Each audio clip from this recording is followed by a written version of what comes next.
Good morning डियरलेट। द्वितीय semester के पिछली कक्षा में हम लोगों ने अशांत दशमलव को परिमेय संख्या में कैसे बदलेंगे उसको देखा था और साथ ही परिमेय संख्याओं का संख्या रेखा पर निरूपण हम लोगों ने देखा था।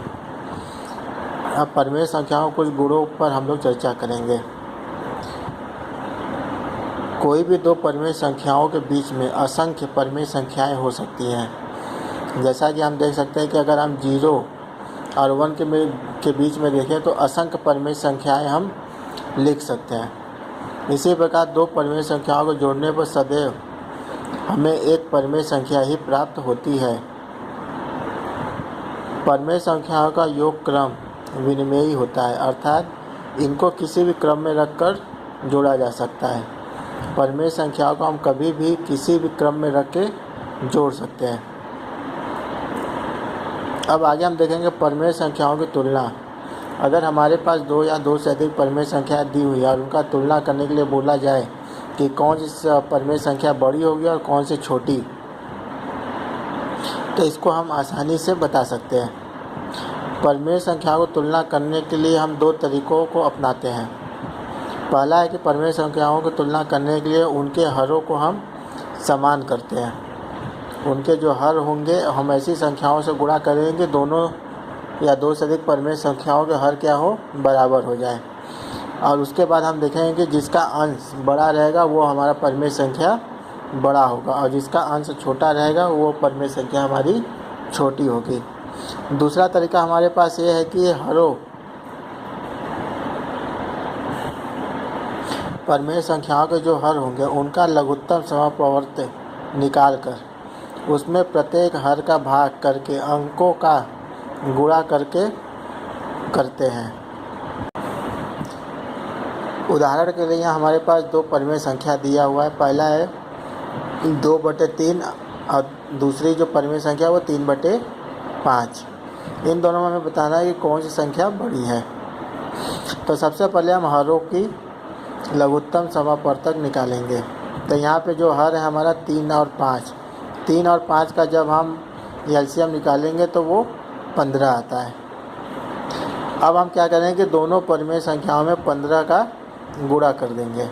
तो जब पहली संख्या में 15 का गुणा किए तो हमारा जो संख्या आया वो 10 आया। दूसरे में जब गुणा किए तो हमारी जो संख्या आई 9 आई। तो यहाँ हम देखते हैं कि 10 और 9 में हमारा जो 10 है वो बड़ा है, इसलिए ये परिमेय संख्या हमारा 2/3 बड़ी होगी।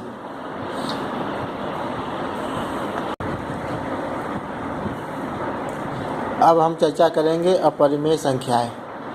जैसा कि आप लोगों को परिमेय संख्या की परिभाषा में बताया गया था कि वह संख्या जिनको हम p/q के रूप में लिख सकते हैं वो परिमेय संख्या होती हैं, और जिनको हम p/q के रूप में न व्यक्त कर सकें उन्हें हम अपरिमेय संख्या कहते हैं। जैसे कि √3, √5, √11 ये सब क्या है, अपरिमेय संख्याएं हैं।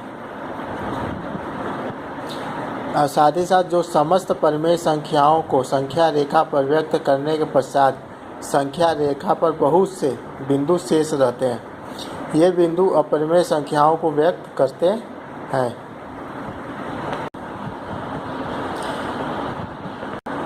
अब हम बात करते हैं वास्तविक संख्याओं की। परिमेय तथा अपरिमेय संख्याओं के समुच्चय को वास्तविक संख्या कहते हैं। वह संख्या जो संख्या रेखा पर किसी बिंदु को निर्धारित करती है वास्तविक संख्याएं कही जाती हैं। वास्तविक संख्याएं परिमेय एवं अपरिमेय संख्याओं को मिलाकर वास्तविक संख्याओं का समुच्चय बनाती हैं।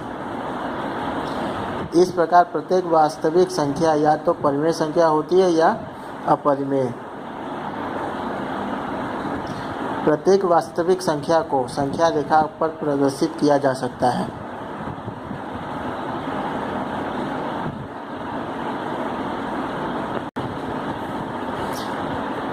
वास्तविक संख्या रेखा पर बड़ी वास्तविक संख्या छोटी वास्तविक संख्या से दाईं ओर होती है।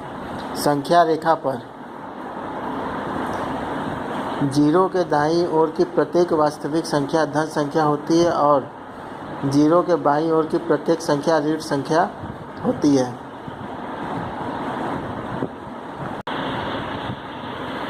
परिमेय एवं अपरिमेय संख्याओं का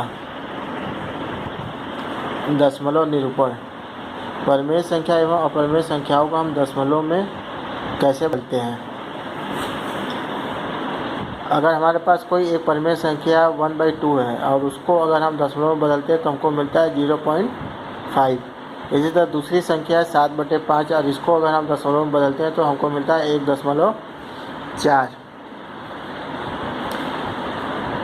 इन संख्याओं के दशमलव के जो दाईं ओर अंक आ रहे हैं, जैसे कि पहले में हम देखते हैं कि दशमलव के दाईं ओर है 5 और दूसरे संख्या में हम देखते हैं दशमलव के बाद है 4। तो दाईं ओर दशमलव के दाईं ओर के जो अंक आ रहे हैं उनका जो है पुनरावृत्ति नहीं होती है। तो इस निरूपण को जिसमें कि पुनरावृत्ति न हो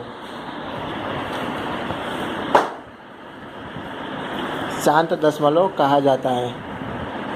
जबकि हमारे पास कुछ ऐसी भी संख्याएं हैं जैसे 1/3, इनको जब हम बदलते हैं दशमलव में तो 0.333 और जब तक हम भाग देते हैं इसी तरह आगे हमको भागफल मिलता चला जाता है।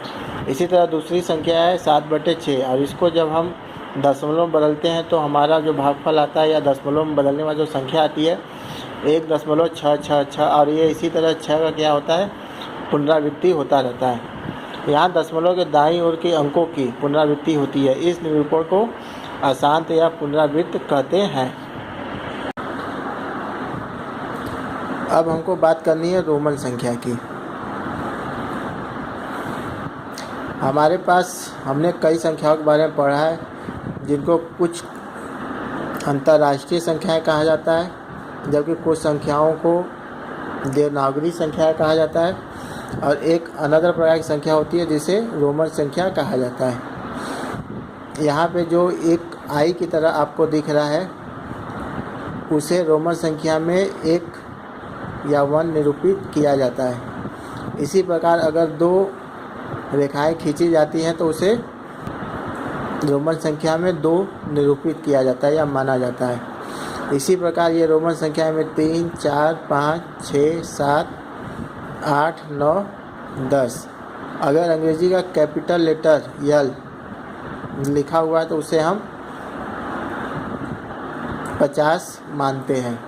उसी तरह 100 को निरूपित करने के लिए रोमन संख्या में अंग्रेजी का बड़ा अक्षर C से दर्शाते हैं। 500 के लिए D है और 1000 के लिए M। अब अगली कक्षा में हम लोग अभी तक जितने भी संख्याओं के बारे में चर्चा की है उनके ऊपर अभ्यास प्रश्नों को हल करेंगे।